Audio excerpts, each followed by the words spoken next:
Praise the lord. ప్రభువైన యేసుక్రీస్తు నామములో మీ అందరికీ శుభాలు కలుగునుగాక.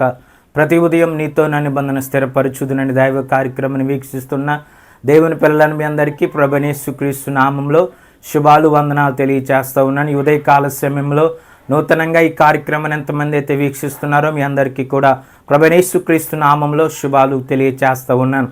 దేవుడి వాక్యములు ఈ ఉదయకాల సమయంలో దేవుడు మనకు అనుగ్రహించినటువంటి వాక్య భాగము పేతురు రాసినటువంటి 2వ పత్రిక 2వ అధ్యాయము 8వ వచనంలో ఇలాగూ రాయబడి ఉంది. దినదినము నీతిగల తన మనస్సును నొప్పించుకొనుచు వచ్చెను. దేవుని పిల్లలారా, ఈ ఉదయకాల సమయంలో దేవుడు మనకు అనుగ్రహించినటువంటి వాక్య భాగం ఏంటంటే నీతిగల తన మనస్సును నొప్పించుకొనుచు వచ్చే. నీతిమంతుడు ఎప్పుడు కూడా తన నిమిత్తము తన ప్రవర్తన నిమిత్తము దేవుని దగ్గర సరి చేసుకుంటూ ఉంటాడు. తన మనస్సును నిత్యము కూడా తన స్వాధీనంలో ఉంచుకుంటాడు. ఎవడైతే తన మనస్సును స్వాధీనంలో ఉంచుకుంటాడో తన ప్రవర్తనను కూడా సరి చేసుకుంటాడని చెప్పి దేవుని వాక్యం తెలియజేస్తా ఉంది. దేవుని పిల్లలారా, ఇక్కడ మనం చూస్తే కనుక ఒక భక్తుడు మనకు కనబడతాడు. అతనే లోతుని గురించి మనం ఆలోచన చేస్తే కనుక లోతు విషయంలో మనము ఒకసారి జ్ఞాపకం చేసుకుంటే లోతు మనం ఆది కాండంలో మనం చదివితే కనుక ఆది కాండంలో మనం చూస్తే అబ్రహాము సహోదరుడైనటువంటి అతని సహోదరుని కుమారుడు లోతు తన తండ్రి చనిపోయిన తర్వాత హారాను చనిపోయిన తర్వాత ఎప్పుడైతే హారాను చనిపోయాడో లోతు అబ్రహాంతోనే ఉన్నాడు. ఎప్పుడైతే దేవుడు అబ్రహామును పిలిచాడో అబ్రహామును తన తండ్రి ఇంటి నుండి దేవుడు రమ్మని పిలిచినప్పుడు అబ్రహాముతో పాటు లోతు కూడా అబ్రహాముతో వచ్చాడు. ఎప్పుడైతే అబ్రహాంతో వచ్చాడో అబ్రహాంతోటే ఉన్నాడు, అబ్రహాంతోటి నివసిస్తూ ఉన్నాడు. ఎప్పుడైతే కొంతకాలం అలా గడిచిన తర్వాత లోతు మంద కాపరులకును పశువుల కాపరులకును అబ్రహాం పశువుల కాపరులకును కలహం వచ్చింది. కొన్ని గొడవలు వచ్చినప్పుడు వారు అక్కడి నుంచి అబ్రహాం అన్నాడు, ఇదిగో మనం బంధువులము, మనకి నీకు నాకు మధ్యలో మన పశువుల కాపరులకును నీ పశువుల కాపరులకును తగాదాలు ఉండకూడదు. కాబట్టి నువ్వు కుడి వైపుకి వెళ్తే నేను ఎడమ వైపుకి వెళ్తాను, నువ్వు దక్షిణం వైపు వెళ్తే నేను తూర్పు వైపున వెళ్తాను, పడమర వైపు వెళ్తే నేను ఉత్తరం తరపున వెళ్తానని చెప్పినప్పుడు లోతు ఆ తూర్పు ప్రాంతంలో ఉన్నటువంటి ఆ దిశగా చూసినప్పుడు ఆ సొదొమ గొమొర అనబడిన పట్టణాన్ని చూసినప్పుడు అది ఎలా కనబడిందంటే దేవుని తోటవలను అది పచ్చగాను ఎంతో సుందరంగా అక్కడ లోతు కనిపించినప్పుడు ఎప్పుడైతే అది లోతు కనిపించిందో వెంటనే యోర్దాను ప్రాంతం అంతటిని కూడా లోతు ఆ ప్రాంతానికి వెళ్ళడానికి అతడు ప్రయాణం అయిపోయాడు. ఎప్పుడైతే వెళ్ళాడో ఆ గొమొర దగ్గర సొదొమ దగ్గర అతడు గుడారం వేసుకొని ఆ ప్రాంతంలో అతడు నివసిస్తూ ఉన్నాడు. అప్పటికే ఆ ప్రాంత ప్రజలైనటువంటి ఆ సొదొమ గొమొర ప్రజలు దేవుని దృష్టికి పాపులను, అంతేకాదు వారందరూ కూడా చెడిపోయినటువంటి వారిగా కనబడుతూ ఉన్నారు. కాబట్టి ఆ ప్రాంతంలోనికి వెళ్ళిపోయినప్పుడు లోతు ఆ ప్రాంతంలో ఉంటుండగా ఆ ప్రాంత మనుషులందరూ కూడా ఎలాంటి వారంటే దేవుని దృష్టికి బహుభయంకరమైనటువంటి వారి మార్గములు వారి నడవడికలన్నీ కూడా చెరిపివేసుకున్నారు. బహువిధమైనటువంటి కామ వికారమైనటువంటి చేష్టల చేత వారు బ్రతుకుతూ ఉన్నారు.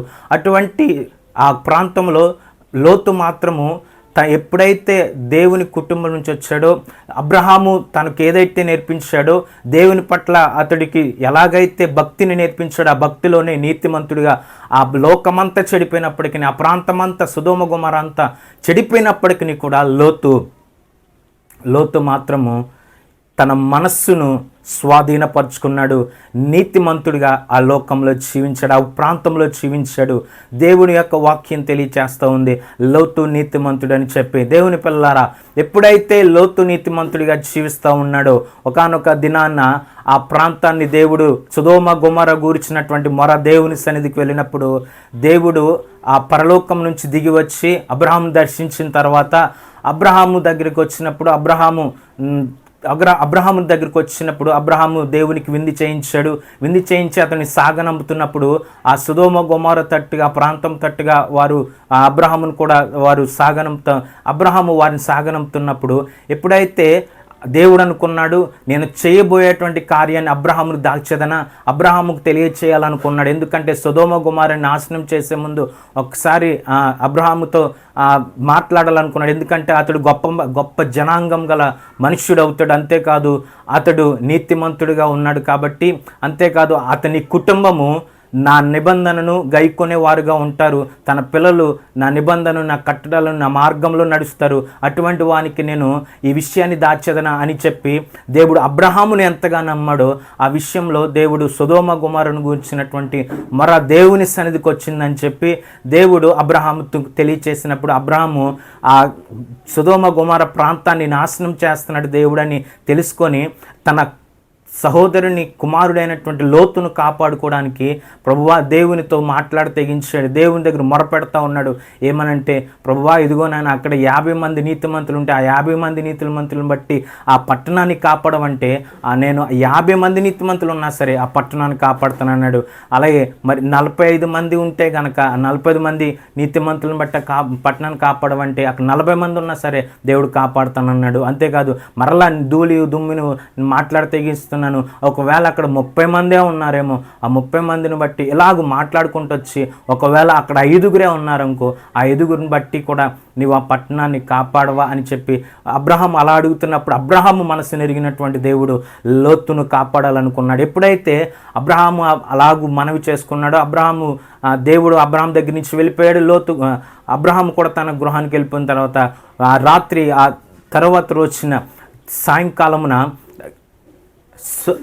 లోతు ఆ సొదొమ ఆ గవిని దగ్గర కూర్చున్నప్పుడు 2 దూతలు అతను ఎదుర్కోవడానికి వచ్చారు. ఎప్పుడైతే ఎదుర్కోవడానికి వచ్చారో వారికి సాష్టాంగ నమస్కారం చేసి, ప్రభువులారా ఈ రాత్రి నా కాలు గడుక్కొని నా ఇంటికి వచ్చి మీరు విశ్రాంతిని తీసుకోండి, ఉదయాన్నే మీరు మీ త్రోవను వెళ్ళొచ్చు అని చెప్పినప్పుడు అలాగూ లేదు, మేము ఈ రాత్రి నడివీధులు వెళ్ళబుచ్చి రేపు మేము వెళ్తామంటే అలా కాదు, దయచేసి నా ఇంటికి రండి, కాల్కొని మీకు ఆతిథ్యం ఇచ్చి ఉదయాన్నే మీరు వెళ్లుదురుగానే అని చెప్పినప్పుడు అందరూ కూడా ఆ రాత్రి ఎలాగైతే వారు ఆ రాత్రి ఉండాలనుకున్నారు కానీ దేవుని దూతలు వారితో ఉండాలని ఆశపడ్డారు. కానీ ఆ రాత్రి పడుకోక మునుపు ఆ పట్టణస్థులందరూ కూడా ఆ లోతు ఇంటి చుట్టూ కూడా వారు బాలురును పెద్దలందరూ కూడా ఆ ఇంటికి వచ్చి ఆ లోతును పిలుస్తూ ఉన్నారు. ఇదిగో ఈ రాత్రి నీ ఇంటికి వచ్చినటువంటి మనుషులు ఎక్కడ ఉన్నారు, వారిని వెలుపలికి తీసుకొని రండి, మేము వారిని ఈ రాత్రి కూడాలంటున్నారు, వారితో మేము పాపం చేస్తామంటున్నారు. ఎంత భయంకరమైనటువంటి ఎంత దుష్టత్వంలో ఉన్నారో చూడండి ఆ పట్టణస్థులు, ఎంత భయంకరమైనటువంటి శ్రమలో ఉన్నారో చూడండి. దేవుని దూతలతో వారు పాపం చేస్తామంటున్నారు. ఎప్పుడైతే లోతు వారితో అన్నాడు, అయ్యలారా వారు నా ఇంటి నీడకు వచ్చారు, మీరు వారి పట్ల అలాగూ చేయకండి, ఇదిగో వయసుకు వచ్చినటువంటి 2 కుమార్తెలు ఉన్నారు, మీ మనసుకు వచ్చినట్టు వారిని పంపిస్తాను, మీ మనసుకు వచ్చినట్లు వారిని చేయను, నువ్వెవడో మాకు చెప్పడానికి అని చెప్పి లోతున అవతలకి నెట్టాలని చూసినప్పుడు దేవదూతలు లోతుని పట్టుకొని లోతుని లోపలికి తీసుకొని ఆ గడిపెట్టి వారి కనుమబ్బు కరుగు చేసినప్పుడు వారి ద్వారాన్ని కనుక్కోలేకపోయారంట. ఎప్పుడైతే వాళ్ళు అలాగూ చేశారో వారు చెప్పారు, దేవుని సైన్యం ఆ 2 దూతలు చెప్పారు, ఇదిగో ఈ రాత్రి దేవుడు ఇక్కడి నుంచి మీరు బయటికి వెళ్ళిపోవాలి, ఈ పట్టణాన్ని దేవుడు నాశనం చేస్తున్నాడు అన్నప్పుడు వారందరూ కూడా వారు ఇంటిలోంచి మీకు కలిగినటువంటి వాటినన్నిటిని కూడా తీసుకొని బయలుదేరనంటే వారందరూ కూడా తడువు చేసినందుకు దేవుని కటాక్షం వారి మీదకి వచ్చినా సరే, ఎప్పుడైతే దేవుని కటాక్షం వారి మీదకి వచ్చిందో వారి చేతులు పట్టుకొని వారు నడివీధిలో వారిని తీసుకొని బయటకు వచ్చినప్పుడు, ఎప్పుడైతే వారిని బయటికి కటాక్షము ద్వారా దేవుని కటాక్షం వారి మీద ఉన్నప్పుడు వారిని బయటికి తీసుకొచ్చిన తర్వాత వెనుక తిరిగి చూడొద్దని చెప్పి దేవుడు అక్కడ తెలియచేస్తే లోతు భార్య మాత్రం వెనక్కి తిరిగి చూసింది. దేవుని పిల్లలారా, అక్కడ రాయబడి ఉంది, మనం చదవబడినటువంటి లేఖన భాగంలో ఆ పేతురు అక్కడ చెప్తా ఉన్నాడు, ఆ పాపిష్టులైనటువంటి మనుషుల మధ్యలో ఆ దుర్మార్గుల కామ వికారములకు వారి నడవడికను చూచి బహు బాధపడినటువంటి నీతిమంతుడగు లోతును తప్పించెను. దేవుని పిల్లలారా, దేవుని దూతలు ఎప్పుడైతే నీతిమంతుడిగా బ్రతుకుతూ ఉన్నాడో ఆ ప్రాంతంలో ఉన్నటువంటి దుర్మార్గులైన కామ వికార చేష్టల నడవడికలు వారు నడుస్తూ ఉన్నటువంటి ఆ పట్టణంలో లోతు నీతిమంతుడిగా బతికాడు. అంతేకాదు వారి మధ్యలో ఆ నీతిమంతుడు వారి మధ్యలో కాపురముండి తాను చూచిన వాటిని బట్టి వినిన వాటిని బట్టి దినదినము కూడా నీతిగల తన మనస్సును నొప్పించుకొనుచు వచ్చెను. దేవుని పిల్లలారా, లోతు ఎప్పుడైతే వారి మధ్యలో ఉన్నాడో వారి కామ వికార చేష్టలను చూస్తూ ఉన్నాడు, వారి చేస్తున్నటువంటి పనులను చూస్తూ ఉన్నాడు. వారి చేస్తున్న పనులను బట్టి లోతు అనుకున్నాడు, లోతు తన దినదినము కూడా తన మనస్సు నీతిగల మనస్సును నొప్పించుకొనుచు దేవుని సన్నిధిలో నీతిమంతుడిగా బ్రతికాడు. కాబట్టి లోతు తప్పించబడ్డాడు. ఆ శ్రమలన్నిటిలోంచి కూడా ఆ ఉగ్రతలోంచి దేవుడు తప్పించాడు. దేవుని పిల్లలారా, నీతిమంతులుగా జీవించే ఎవరినైనా సరే రాబోయే శోధనలన్నిటిలోంచి కూడా దేవుడు ఖచ్చితంగా కాపాడతాడు. లోతు ఆ కామ వికార చేష్టల చేత వారు నడుస్తున్నటువంటి ఆ నడవడికను చూచి దినదినము కూడా తన నీతి గల మనస్సును లోతు ఎప్పుడు కూడా నొప్పించుకుంటా ఉన్నాడు.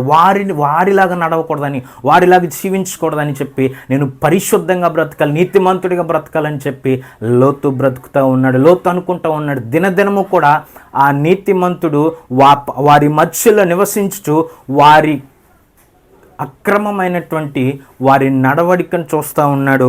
అంతేకాదు వారి క్రియలను బట్టి వారు చేస్తున్నటువంటి పనులను బట్టి దినదినము కూడా తన మనస్సును నొప్పించుకుంటూ ఉన్నాడు. ఎందుకంటే భయంకరమైనటువంటి దుష్ట సాంగత్యం చేస్తున్నారు, దుష్టత్వంలో ఉన్నారు ఆ సొదొమ గొమొర్రా ప్రాంతంలో. దేవుని పిల్లలారా, నీవు నీతిమంతుడివైతే గనక, నీవు భక్తిపరుడివైతే గనక, దేవుని యందు విశ్వాసం ఉంచిన వాడవైతే గనక, ఎటువంటి ఉపద్రవం నీ మీదకి వచ్చినా, ఎటువంటి ఉగ్రత పట్టణం మీదకి వచ్చినా, ఎటువంటి ఉగ్రత నీ చుట్టుపక్కల వచ్చినా సరే దేవుడు నిన్ను ఖచ్చితంగా కాపాడుతాడు.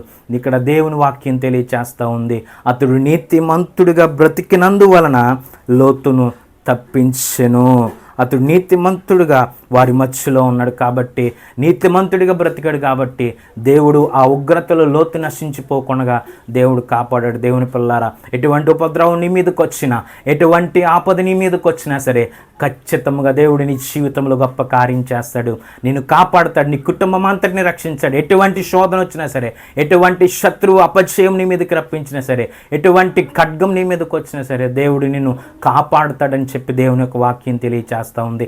నీతిమంతుడిగా బ్రతికాడు. వారి కామ వికార చేష్టలను బట్టి, వారి క్రియలను బట్టి చూస్తూ ఉన్నాడు. వినిన దాన్ని బట్టి, చూచిన దానిని బట్టి దినదినము నీతిగల తన మనస్సును నొప్పించుకుంటా ఉన్నాడంట. దేవుని పిల్లలారా, పాపము చేయడానికి అవకాశం ఉన్నా సరే లోతు పాపం చేయలేదు. ఈ లోకంలో పాపం చేసే అవకాశం ఉన్నా సరే నీవు గనక పాపం చేయకుండా నీతిమంతుడిగా బ్రతికితే దేవుడు నీకు ఖచ్చితంగా నీ జీవితంలో గొప్ప కార్యం చేస్తాడు. నీవు రాబోయే ఉగ్రతలను తప్పించబడతావు. దేవుని పిల్లలారా, నీవు గొప్ప కార్యాలు చూస్తావు. ఈ లోకం ఎంతో భయంకరమైనటువంటి పరిస్థితిలో ఉన్నది. అయినా సరే పాపం నీ మీదకి వచ్చినప్పుడు, పాపం నిన్ను వెరవేయాలని చూసినప్పుడు నీవు గనక పాపముని జయించగలిగితే దేవుడు నీ జీవితంలో గొప్ప కార్యం చేస్తాడు. అటువంటి కృప పరిశుద్ధాత్మ దేవుడు మనందరికీ అనుగ్రహించునుగాక.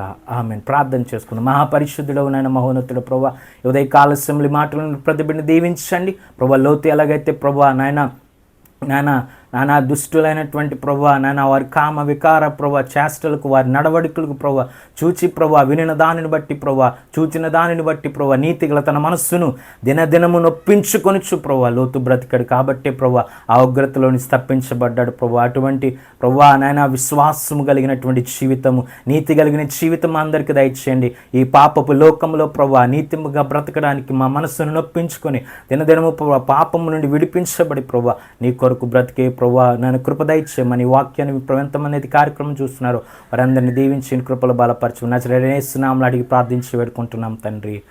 ఆమేన్. Praise the Lord. దేవుడు మిమ్మల్ని మీ కుటుంబాలను దీవించి ఆశీర్వదించును గాక. ఆమేన్.